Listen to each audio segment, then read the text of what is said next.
The spectacular collapse of Carillion, the UK's second largest construction company, resulted in thousands of job losses and brought to a standstill over 400 public sector projects.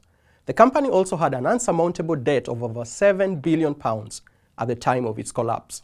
A rotten corporate culture was blamed for the financial meltdown of the construction giant, with many placing blame on the directors for pursuing a reckless and aggressive growth strategy.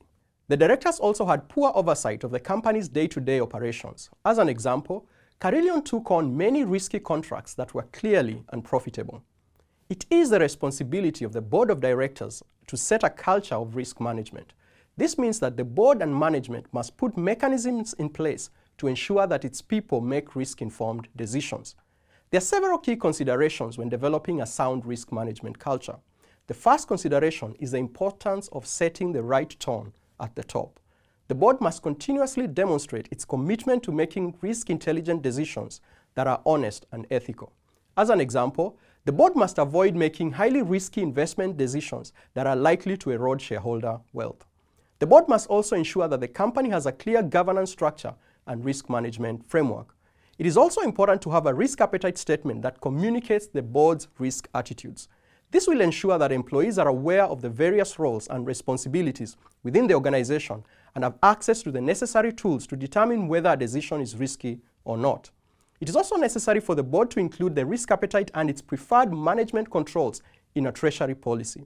This policy defines the key detective, corrective, and preventive controls that minimize the risk of errors and fraud. This policy will ensure that the company has adequate controls over financial risks such as credit, liquidity, and funding risks. The board should also ensure that the remuneration system in the organization not only considers financial outcomes, but also rewards employees for adhering to the required behaviors and attitudes. This will ensure that employees uphold the values of the company and the risk attitudes of the organization when making decisions.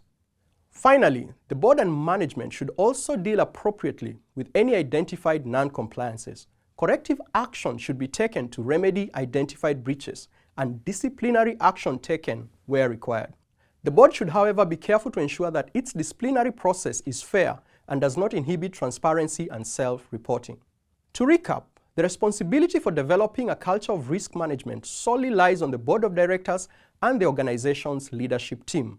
The most effective approach to building such a culture is for the board to lead by example and to provide employees with the necessary resources to make risk-informed decisions.